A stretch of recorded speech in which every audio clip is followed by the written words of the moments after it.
Bom, eu queria convidar para uma mesa, todo mundo aqui. É quem? Deixem. Isso. Que é diretor da Exalc. O João Gomes Martins Filho, que é presidente da Comissão de Atividades Internacionais da Exalc. O Felipe Schwartz, que é assessor da Presidência do Meio Ambiente da Única. O Celso Zanato, que é diretor de Energia da Cristal Centro. Muito bom dia a todos. Muito obrigado, Nassif, pelo convite para participar deste fórum. Pela presença de todos também, meus agradecimentos. E falar depois do meu prezado amigo Guedes, vai ser um tanto quanto difícil e tenho a impressão que também para os demais parceiros que farão as suas colocações na sequência, nós teremos aí alguma superposição de alguns assuntos que colocamos.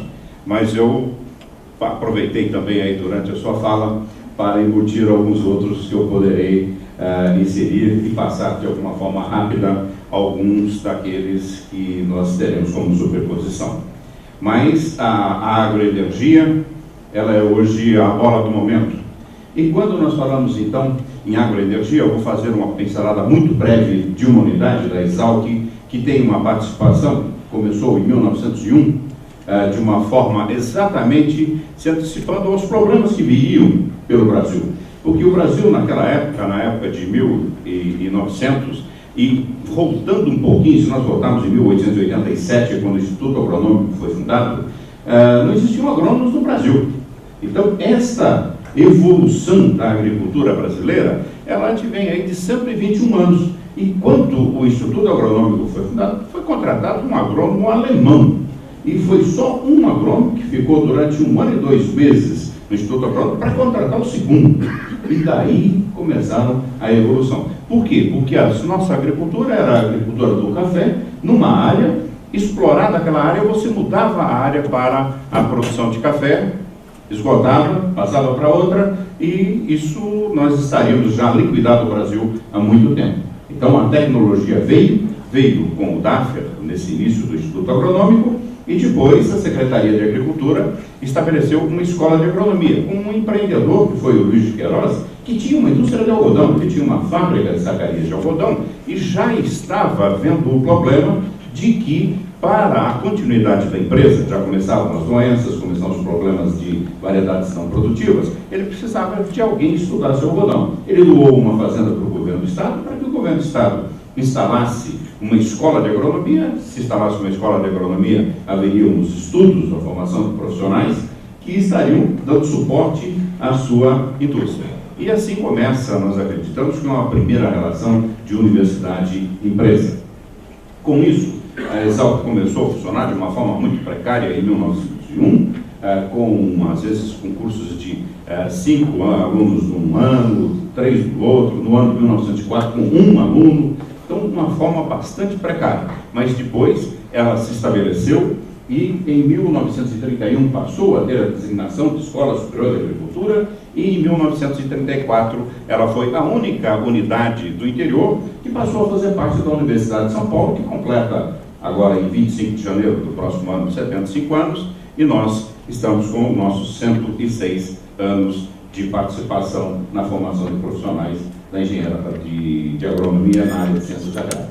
Somos hoje realmente reconhecidos como centro de excelência na área de ensino de graduação e pós-graduação em ciências agrárias, ambientais e sociais. Temos 230 docentes e 805 servidores.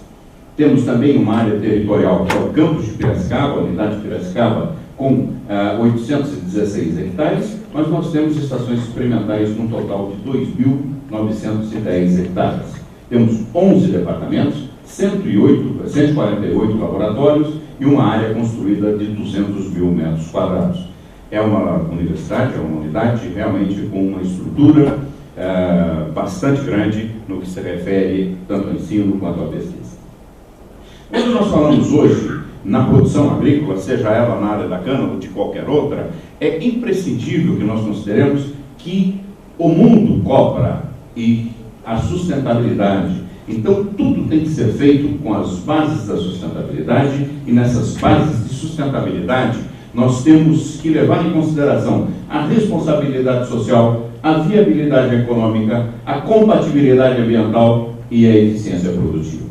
Então, esses são os pontos, esses são os focos que a comunidade cobra e que toda a comunidade produtiva está se ajustando, está se adequando a esse sistema. Então, nós temos que estar, nós somos hoje cobrados por todo o mundo para qualquer intervenção que se faça, para qualquer queimada, para qualquer expansão, para qualquer migração de culturas de uma área para outra. O Guedes passou esse slide, que é a característica de nós vemos a importância real da inserção das ciências agrárias na energia, na água, nos alimentos, no meio ambiente, na pobreza. Ele já comentou, então eu vou passar muito rapidamente sobre isso, mas e essa participação será cada vez maior. Nós teremos que estar apresentando soluções para cada um desses detalhes, principalmente ali o manejo de água, que é uma tônica, que a água não é apenas a água da agricultura, mas é a água também da nossa sobrevivência. Os pontos fortes do agronegócio brasileiro: a disponibilidade de terra, clima favorável, tecnologia de baixa latitude. Eu quero embora o Guedes também tenha feito essa colocação, mas eu quero me ater um pouquinho nessa tecnologia de baixa latitude. Na tecnologia de baixa latitude, nós temos que nos lembrar que nós passamos, nessa fase dos anos 60 até agora, por 3 revoluções. A Revolução Verde, a Revolução do Norman Borlaug, com a instalação, com a implantação das culturas de milho na Índia e combatendo a fome, e que foi o que chamou a atenção da agricultura e que ela poderia apresentar resultados no sentido de produção de alimentos. Daí, nós tivemos uma segunda revolução que foi os nossos olhos e que nós não damos a devida importância, que foi a revolução do uso da tecnologia na exploração dos cerrados. Essa foi o que avançou, foi o que ampliou os nossos horizontes de produção. Então, aquilo que não era produtivo, aquilo que era uma área deserta, é hoje a área verde, a área produtiva, é a área motivo de discussão de toda essa expansão de produção no Brasil. E o que é que nós temos que olhar estrategicamente? Essa tecnologia que o Brasil desenvolveu para a agricultura de baixa latitude, ela se aplica de imediato para toda a estrutura da África. Então, quando nós temos na África hoje uma necessidade de produção de alimentos, a estrutura, os solos de savana da África são os solos de cerrados do Brasil. Então, não compensa você investir toda a estrutura para desenvolver as savanas, você já tem a tecnologia. A Embrapa já tem escritórios na África para a difusão dessas tecnologias. Então, o Brasil seria o país que poderia estar recebendo ainda mais aportes de recursos para desenvolvimento de tecnologias e estender essas tecnologias à África. Quando nós falamos na concorrência de cana com alimentos, isso pode ocorrer aqui no Brasil, porque nós temos área, mas a hora que você for fazer essa agricultura na África, você não vai fazer a agricultura da energia, você vai fazer a agricultura do alimento, que é a primordial, que é aquela que vem atender as demandas daquele país. Então, com relação a recursos qualificados, capacidade de gestão, porque dos biocombustíveis também, já vou passar rapidamente, que o Guedes colocou, mas eu quero me ater um pouquinho mais aqui nesta área da disponibilidade de recursos energéticos. Então, nós estamos aqui nessa fase, e temos aqui a grande exploração da biomassa moderna, e temos uma coisa que nem começamos a trabalhar, que é a energia solar. Então, esta é um outro ponto que nós teremos que abordar. E esta característica, quando se fala em solar, nós também nos esquecemos que nós fazemos uso da energia solar na produção. E uma das coisas que nós temos, uma das grandes bandeiras, é impossível para qualquer outro país competir com o Brasil na produção agrícola, já que nós temos sol todos os dias. Então, esse sol é a fotossíntese, é a produção agrícola. Nós não temos interrupções, nós não temos períodos de frio, períodos de neve, períodos em que nós temos 3 culturas por ano. Isso por quê? Porque nós temos sol. Então, este sol ele é muito usado na parte da produção, mas nós podemos também fazer o uso do sol na captação de energia, e isto ainda nós estamos incipientes. Mas nós temos aqui a biomassa moderna, e essa vai receber um avanço muito grande. A DEDINE tem projetos há mais de 20 anos no segmento das hidrólises ácidas, e hoje isso vai se expandir bastante, porque nós vamos aproveitar toda a biomassa para a produção de energia. Produzimos a energia com a biomassa restante do bagaço, mas nós vamos ter hoje a biomassa da própria palha da cana. Hoje nós usamos, a cana ela é usada em 2/3, né? Ela tem 1/3 que é a palha, que não é utilizada e que poderá também ser agregada na produção de energia.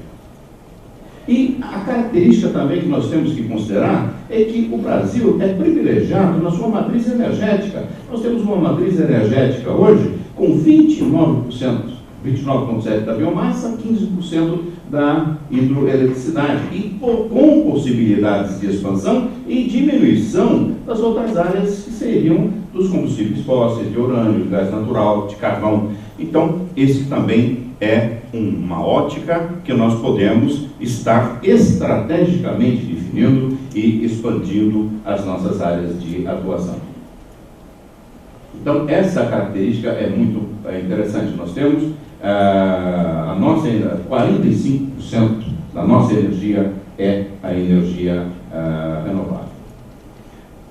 Já foi colocado também este dado, mas que é exatamente as características dos locais onde nós temos as usinas e dos locais onde nós possamos ter a expansão da cultura da cana. E a cultura da cana ela não tem uma migração tão grande como, por exemplo, a cultura do algodão. A região de Piracicaba, a região de Leme, Conchas, era a cultura de algodão há 20 anos atrás. Hoje você não encontra um pé de algodão. Ele migrou para Goiás, ele migrou para Mato Grosso, e porque é apenas a cultura que tem a migração. Mas quando você tem a cana, você tem a estrutura das usinas. Então, ela tem uma área de atuação definida. Você não transfere uma usina de uma área para outra e ela tem que ter o entorno, a cana, numa determinada distância para possibilitar a viabilidade econômica.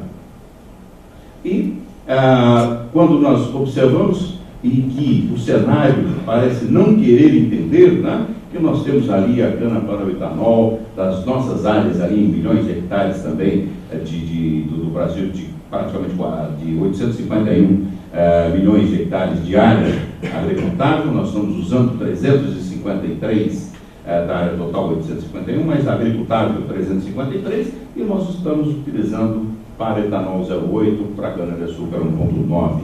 Então, é óbvio que aqui no estado de São Paulo nós vemos muito cana, há uma concentração muito grande, mas não é esta mesma distribuição em todos os estados do Brasil. Aqui também o Guedes já fez essa abordagem da capacidade de investimento, os fatores limitantes para a produção do etanol brasileiro, que seria a capacidade de investimento, a demanda efetiva por etanol, a abertura do mercado internacional. Este é um ponto interessante, porque nós temos que saber o que é que o cenário internacional, qual é o etanol que eles querem. Quando você vai para a comunidade europeia, são 25 exigências diferentes. Então, nós não podemos atender 27 certificações diferentes. Nós temos que atender a um produto padrão e que seja aceito por uma comunidade como um todo. Nós temos os ganhos de produtividade, os ganhos de escala e capital humano. E as características na sustentabilidade da produção. Nós vamos ter e estamos tendo avanços ambientais, que é o fim da queimada. Porque a partir do momento que você vai utilizar a palha também como biomassa, ninguém vai querer mais queimar a cana. E o melhor balanço energético entre os biocombustíveis. Quando nós falamos em balanço energético entre os biocombustíveis, eu acho que essa é a grande carta que nós temos na manga. Você tem o etanol de cana, ele consome uma unidade de energia fóssil para produzir 8 a 9, e podemos chegar a 10 unidades de energia renovável. Quando você tem o etanol de milho ou de trigo, você consome uma unidade de energia fóssil para produzir 1,5 a 1,5 unidades de energia renovável. E o biodiesel consome uma unidade de energia fóssil para produzir 3 unidades de energia renovável. Então, o fator, a vantagem do etanol de cana é muito grande nessa relação de consumo de energia fóssil para a geração de energia renovável. Nós temos problemas sociais, que são as políticas públicas para a redução do impacto do fim da queimada e processo de mecanização intensiva de canaviais. Nós temos hoje um grande número de pessoas que trabalham no segmento, mas temos que entender também que o segmento está extremamente preocupado com a realocação, com o treinamento, com a requalificação desse pessoal. Então, as usinas estão fazendo isso, a Única está empenhada em fazer também esse material, porque você precisa também dessa qualificação do pessoal no segmento. Os gargalos de demanda e abastecimento. Nós temos que, para garantir a demanda, ter um aumento da frota de carros flex, nós temos que ter a produção de biodiesel e nós temos que realmente ter a definição do mercado internacional de etanol. Então nós precisamos definir, não sabemos se colocar o etanol para o mundo todo ou colocar etanol para parceiros específicos, parceiros que realmente aceitem as nossas especificações, temos uma especificação definida. E eu entendo que o Brasil vai precisar se posicionar em políticas agrícolas estratégicas, em consequência de algumas coisas que o Dr. Guedes já falou e eu vou colocar também na sequência, no caso da dependência de insumos. Então, hoje nós somos grandes produtores, nós somos muito dependentes dos insumos. De repente, a hora que nós estamos produzindo bastante, se quiserem cortar a nossa produção, ou aumentar o preço do insumo, ou não oferecer o insumo. Então, de repente, politicamente, temos parceiros internacionais que tenham o insumo, que nós possamos fazer a garantia de fornecimento numa parceria com aquele país de garantia de fornecimento de alimentos, e temos a garantia de insumos de potássio da Rússia, de potássio do Canadá e de fornecimentos de parcerias estratégicas, sejam parceiros de afinidades, parceiros comerciais, e que nós possamos ter essa transação. Não adianta, de repente, ganharmos muito dinheiro vendendo para um determinado país, mas se a hora que você precisar do insumo, o insumo é com outro, e você não tem esse poder de barganha. Eu acho que são estratégias de longo prazo que precisamos definir, e eles também vão saber que vão precisar de alimento, que nós vamos ter o alimento. Então, nós temos hoje uma moeda muito grande, que é a capacidade de produção, capacidade de expansão, e precisamos fazer uso dessa estratégia. O abastecimento, a distribuição de combustíveis, os canais lógicos de comercialização e a venda direta de álcool pelas usinas. Hoje, como tem tudo vir para a Petrobras e depois fazer a distribuição, isso é um fator complicado em termos de logística, mas pode mudar. Semana passada, a Cosan comprou a ESSO, já vai ter aí um canal de distribuição. Então, as coisas estão mudando e mudando de forma muito rápida. Os obstáculos para a demanda e abastecimento. Nós temos os preços internacionais, os preços internacionais de alimentos. A elevação dos preços ela é circunstancial e pode ser uma situação de curto prazo e pode não ser. Tomara para o Brasil, tomara que não seja. O Brasil, para que o agricultor, para o segmento do agronegócio possa se articular e ter um poder de recursos para continuar bastante competitivo. Pode representar também uma oportunidade ao Brasil para ter maior acesso a mercados e redução de subsídios para produtos agroindustriais. Esta preocupação aqui que o Guedes apresentou, que é o preço de fertilizantes e defensivos e matéria-prima para a produção. Esse é um ponto, um gargalo que nós temos que nos debruçar, temos que pensar efetivamente sobre esse assunto, já que quando nós vemos a produção e importação de fertilizantes no Brasil, então vejam aqui, em 1983, o Brasil importava 45% e dependia aqui de 68%, o Brasil produzia e importava 32%. Em 2006, ele está produzindo 35%, está dependente da importação de 65% de fertilizantes. Isso numa gama do NPK. Mas agora, quando você pega aqui no nitrogênio, ele tem uma produção razoável e uma dependência da ordem de 63%. No fósforo nós temos 59%, dependemos de 41% da exportação, mas no potássio nós temos uma produção vitícola, né? E temos uma dependência de 88% de importação. Então, essa estratégia tem que ser pensada e a hora que se vê também no cenário nacional, a estratégia para se defender isso. Quando o Mendonça de Barros apresentou esse material, a pergunta foi: por que dependemos tanto de nitrogênio? Dependemos de nitrogênio porque o nitrogênio é monopólio da Petrobras. Se houver a liberação da amônia, a indústria de fertilizantes passa a produzir o nitrogenado. Quando você fala no fósforo, tem as reservas de fósforo em Araxá, que poderiam ser exploradas, mas a indústria de fertilizantes brasileira está investindo no Marrocos, porque é mais fácil produzir lá e trazer para o Brasil do que produzir em Araxá e não ter logística de distribuição. Quando se fala na dependência do potássio, que nós temos as jazidas em Sergipe e no Amazonas, e são explorações profundas e caras, a hora que se perguntou por que não se explora na Amazônia? É cara, é profunda, exige investimentos. Investimentos nós fazemos, mas na floresta amazônica, numa reserva indígena. Quem vai pôr a mão na cumbuca? Então, aí é uma questão de estratégia. O Brasil precisa pensar como é que nós vamos fazer. Eu gostaria de fazer algumas colocações de um material que ocorreu na semana passada, quando um dos nossos docentes, o Carlos Clemente Serri, ele participou do IPCC e o ganho do Prêmio Nobel foi dividido e o Carlos Serri foi um dos que compartilhou o ganho deste Prêmio Nobel, que foram mais de 50 pessoas que compartilharam, mas eu acho que foi muito importante nesse sentido. E o Carlos trabalha exatamente com opções de agricultura para mitigação de gases de efeito estufa. Então o Brasil tem também, dentro desse protocolo de Kyoto, que fornecer este aspecto de nós estarmos produzindo uma condição maior de sustentabilidade no mundo. Então, há notícias incorretas ou mal interpretadas sobre o assunto aquecimento global e que transmite um certo alarmismo, mas isso é a exceção,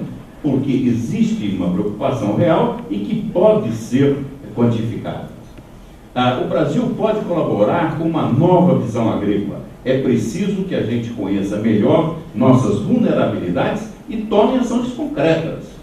O Brasil é o 16º país do mundo em emissões de gases que formam o efeito estufa e alcança o 4º lugar quando nós consideramos o desmatamento. Então, se nós bloquearmos o desmatamento, nós ficamos em posições privilegiadas e, se adotarmos ainda com mais intensidade o sistema de plantio direto, nós melhoramos nosso posicionamento nesse ranking.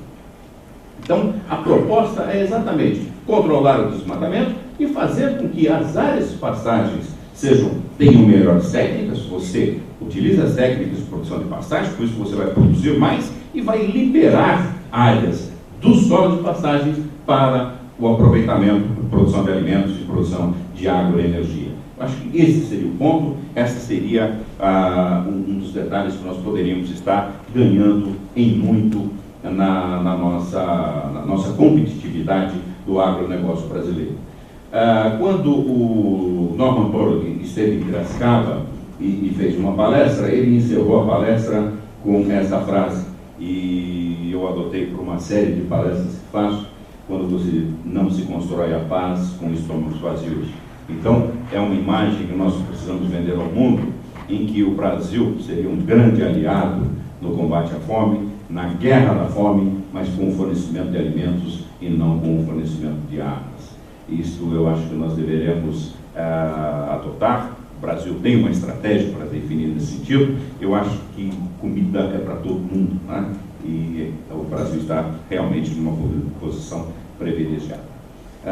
Nassif, eu não sei quanto tempo eu tenho, se já se esgotou, eu acho que está no limite, né? Porque eu tenho outras observações, porque tinha muita superposição de Francis com a do Guedes. Eu anotei, fiz algumas anotações, mas eu vou usá-las na discussão. Tá legal. Obrigado, senhor. Muito obrigado.